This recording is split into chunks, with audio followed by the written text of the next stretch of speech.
Hello, welcome to Linda Kakiak. My name is Laurel.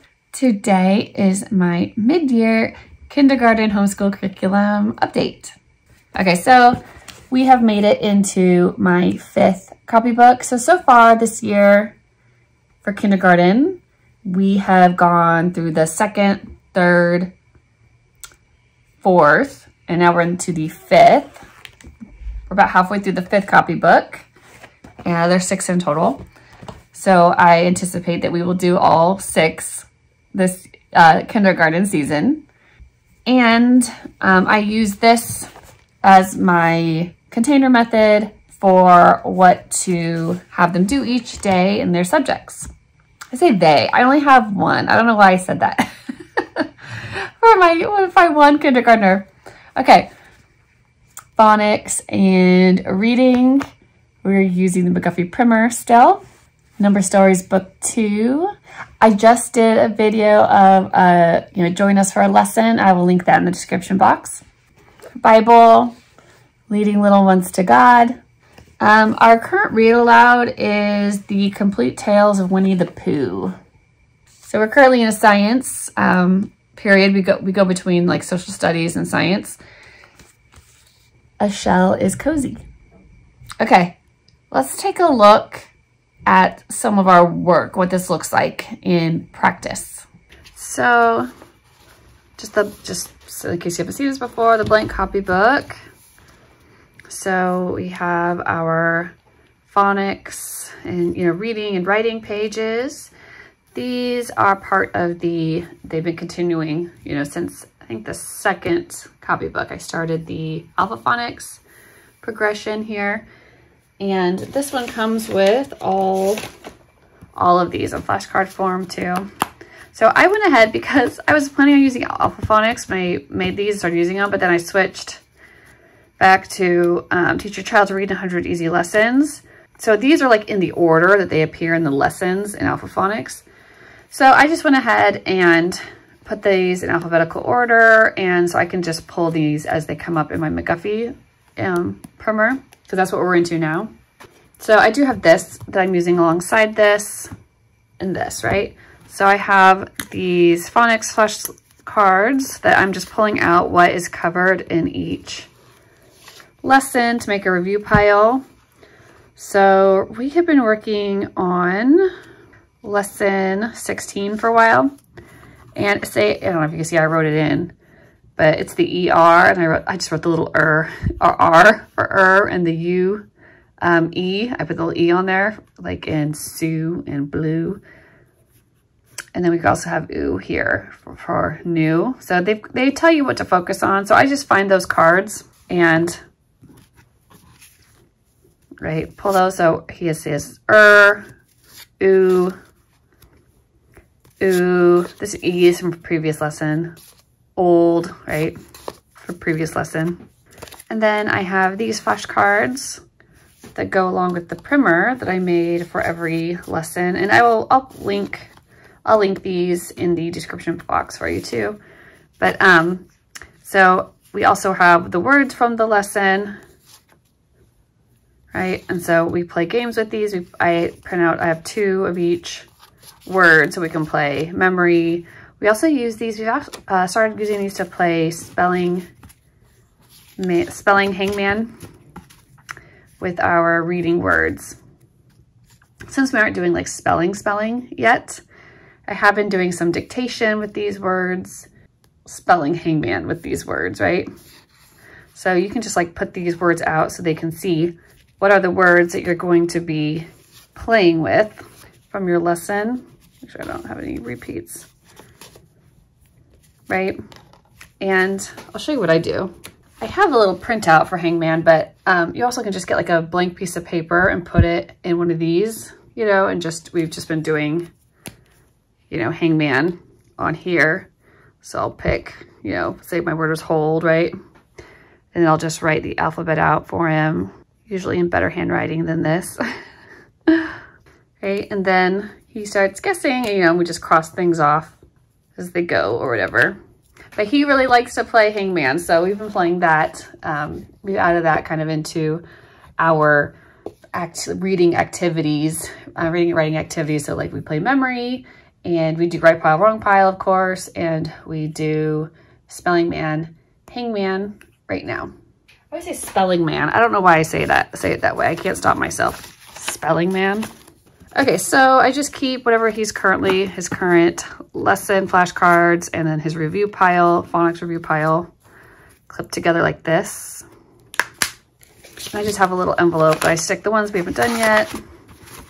Right, let's just keep it there together. Okay, so we also do lots of stuff too. I can just like call out, I can just like look at the cards. And sometimes we do stuff like, oh, okay, here's a recent one we did, okay. So I just wrote out, hear it, find it, spell it, sound it, color it.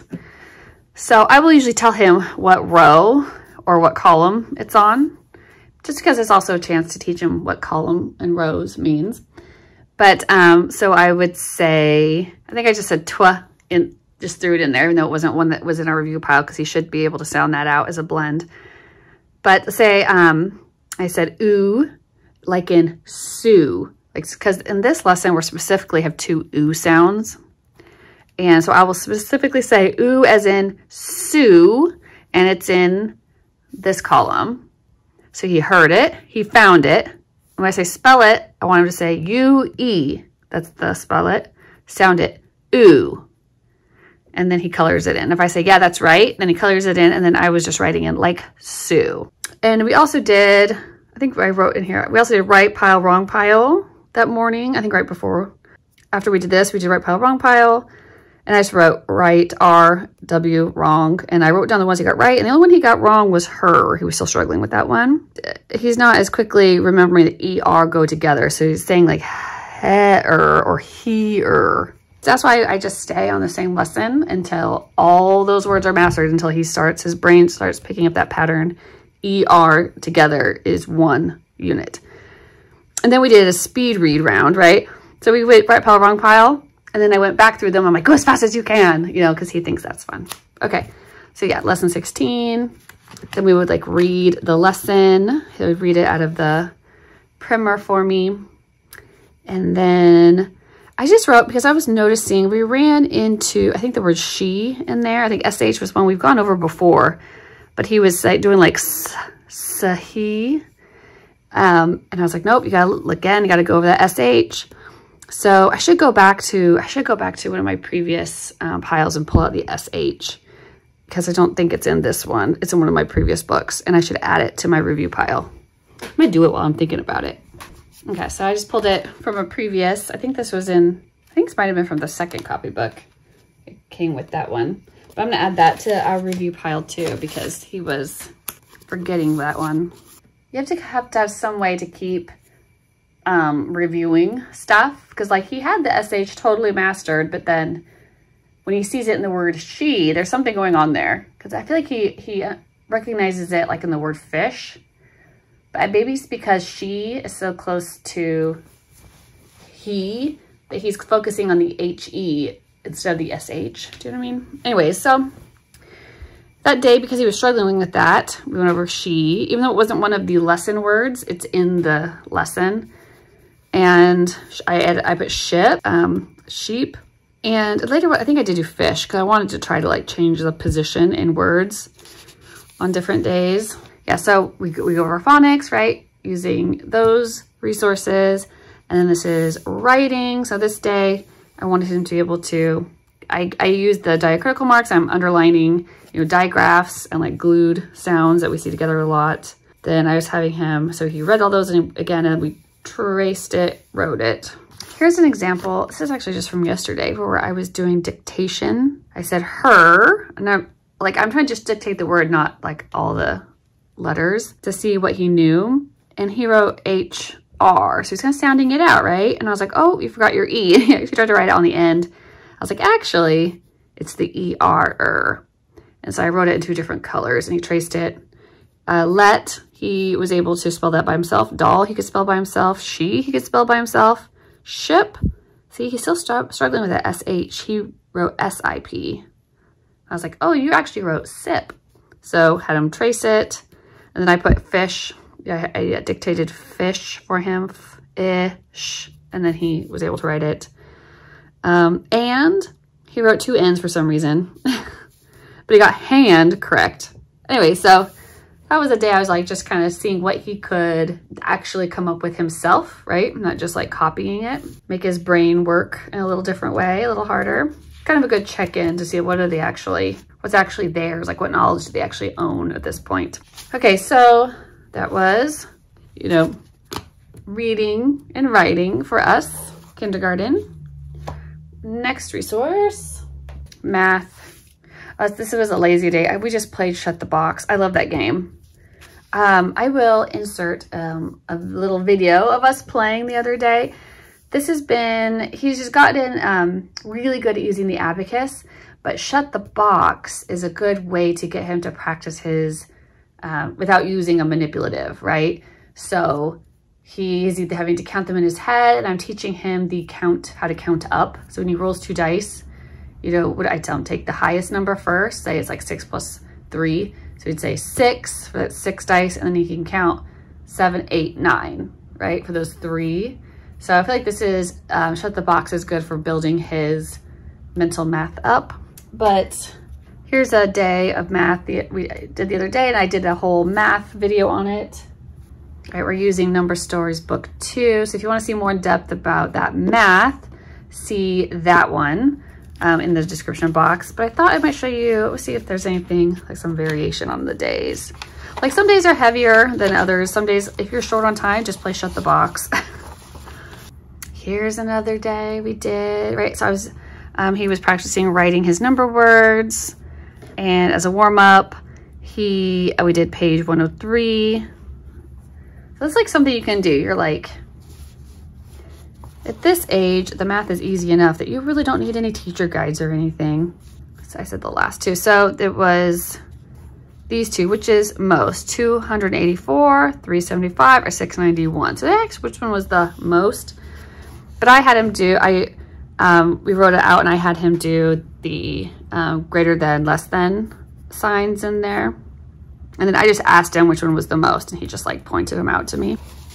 And then playing school, that is on page 104. That was this lesson, playing school, right? So we read these, and I dictated the numbers that were in here, or some of them. And so he wrote, I was trying to see if he could write them out himself, which he was, which is good. So I dictated the numbers to see if he could write them correctly. Then I asked him for the math name. So 73, he'd say 7 10s and 3. Again, that's something I stole from Right Start Math, 7 10s and 3. And then build on the abacus. Because once they've said the math name, 7 10s and 3, then they do, 7 10 beads and 3 1 beads, right? So we just went through that. We built, dictation, he says the math name, we build on the abacus. And then we counted to 100 by 5s and by 10s. So anyways, yeah, just using these pages. That's just kind of like how I know what's enough. And we are also using these flashcards that come with this copybook. Actually, I think these ones come with the second copybook, but there's all these addition and subtraction flashcards that we use with it. Again, like I talk about these more in depth in that lesson video that I linked in the description box. So I won't go too much more detail here. Oh yeah, for Bible, leading little ones to God. I'm not having him do anything in any notebooking or anything right now. Sometimes I have him do it on this page. Sometimes if I have him do anything, like draw a picture, or if we print something out or do something, I would have him put it on this like totally open-ended page. But a lot of times I'm just opening it up, reading him the lesson, right? Maybe talking a little bit, and then we just say the prayer at the end. So yeah, it gives you something to talk about. What did Jesus leave behind in heaven when he came to earth? How did he show the 3 disciples his glory, right? So we talked about that. It's short enough. This is also really good for their listening comprehension, right? Okay, so speaking of this like totally open-ended page, this is the page that if we were doing a social studies resource or a science resource, because I'm required to do those in my state, I put it on this page. So right now we are doing A Shell is Cozy. And so we're studying all these little, shelled creatures. And it's a really pretty book. I have think I have all the books in this series, so I just plan on going through the books. Look how beautiful the artwork is though in it. The shell is cozy. So how I use this is mostly we just open it up, and I'll try to read, you know, part of it. I'll say, which one do you want to study? He loves the painted snails. Oh, he still talks about them. He really wants one for a pet. I think they're native to Cuba. I want this candy cane snail. They're in the Bahamas. But yeah, we've learned about all these things. And so just every day we can just pick a new one and we read what's in here. And then we also will like look up a YouTube video about it, something short. But they're really beautiful illustrations. Look at that.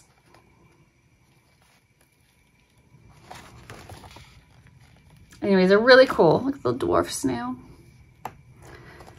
So I love these. You could use these for lots of grades, but we're really enjoying them. And of course, my third grader wants to come over whenever we get up a video or something on one of these little creatures. He comes over and watches because I don't do anything longer than 10 minutes maximum, you know.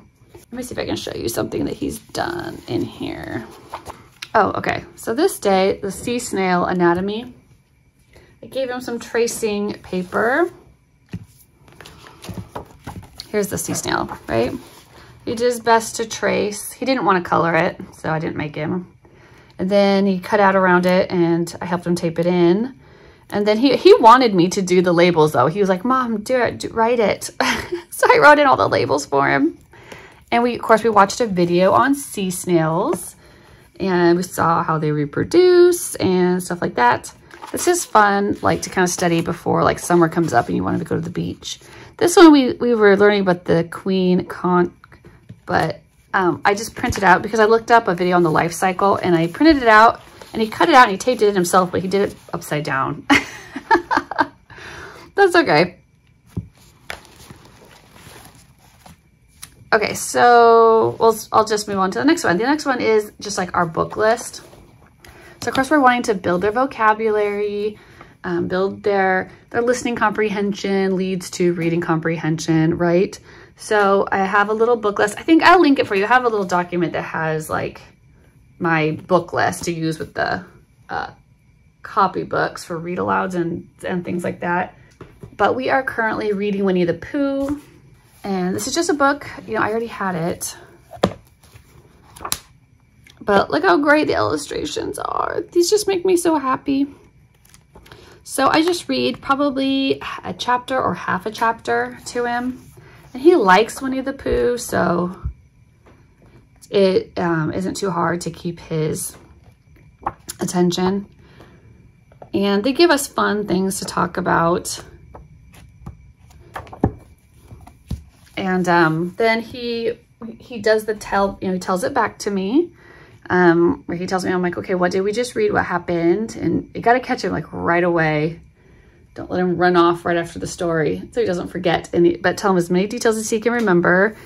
This is when they were like plotting to steal Roo from Kanga. And then he draws me, you know, first, what happened then, and in the end. So he's working on his sequencing. And that's basically what we do every day. You know, it's not a big deal to me if we only make it to read me a story or whatever, and we don't get to, because I do an order of what is most important to me. So Bible, we usually just read in the morning, you know, by ourselves or whatever. But then we do school, we do reading to me is the most important. Then math, then read me a story, then science or social studies. So like if we don't get to something, that's fine with me. Like this day, this was the last thing we got to. So we just started here the next day. And as long as I get in reading and math, to me, those are the two most important things. Because like they're gonna get a story before bed. Like I don't think they have to do social studies or science, you know, every day. I do like that this gives them a chance to do different things like scissor skills and taping, like more fine motor skills.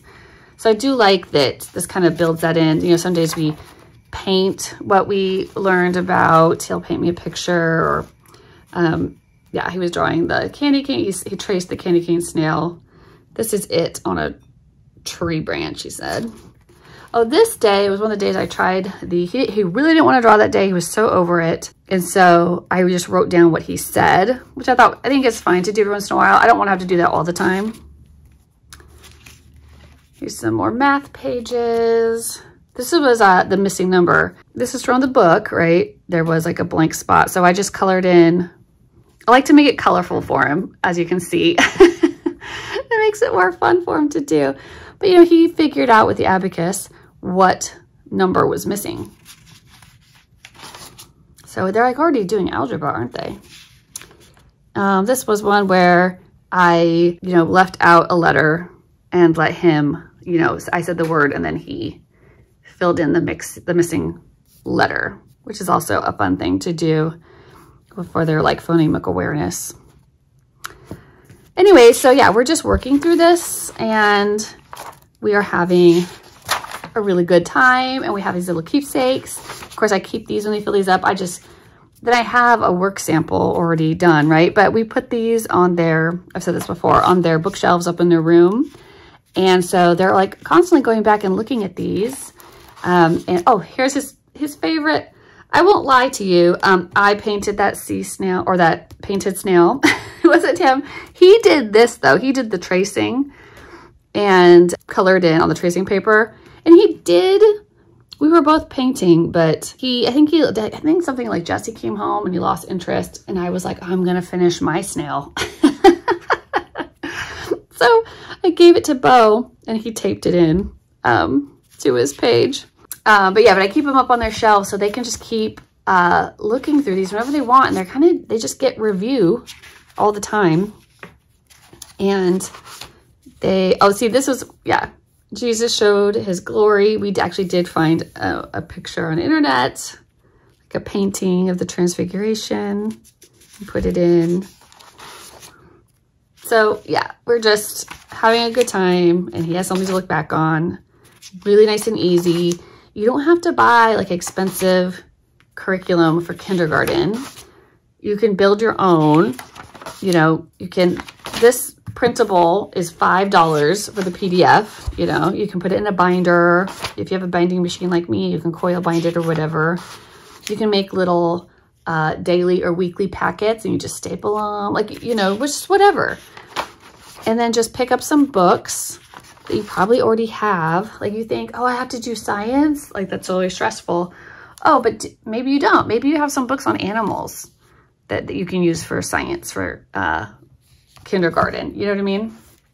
There are free, I'm going to link for you Olney's, you can print this too. This book, I don't think it's this exact version. I don't know if it's an older or newer one. It's not exactly the same, but I will link for you where you can print this book off for free. So if you like all of these colorful pictures and, oh, it looks like they were talking about money. I have some stickers that are coin stickers that we've used before. And this is more of a circular, they do come back to stuff. I love this. Actually, I think math is his favorite subject. And again, like if I don't do like a whole page, because he's only in kindergarten, and this might technically be like a first grade, maybe even a second grade book, whatever they originally meant it to be. So we just go slower. You know, he did Number Stories book 1 already. So we just take our time, we go at his own pace, there's no rush. But I'll link some free printable math resources too that you can do. I just really don't think you don't go out and spend, like when William was in kindergarten, I bought a Becca and it was like $500 or $600, or I bought, you know, all the curriculum for kindergarten. Looking back, I'm like, that was ridiculous that I did that. I'm not against spending money if you have it, but I didn't really have it at the time, you know, but I was so freaked out about not knowing what I was doing, or I don't know. Sometimes maybe we all just have to kind of go through those phases at the beginning, and we overspend because we think the experts will have put together the perfect curriculum for us, but then you'll do it and you're like, there'll be no perfect curriculum for your child. Do you know what I mean?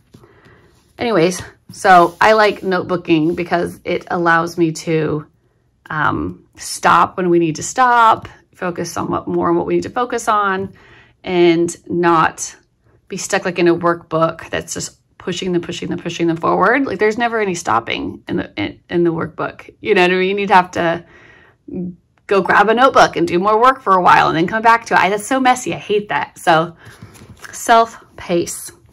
Okay, so how do we build our homeschool curriculum for our kindergartner, right? I got him a notebook, got him a notebooking system. I got some literature to read to him. I got a science book to go through with him. I got a little math book. I got a McGuffey primer, some flashcards. And primers, you can find this book for free. I'll link a free PDF version as well. But they're also just really affordable to buy. And I have a little Bible devotional. He's got a really well-rounded, happy little education. All right. Well, I hope that was helpful to anybody looking for kindergarten ideas, or if you're wondering just how our progress was going in our homeschool. And I'll meet you back here soon. Bye.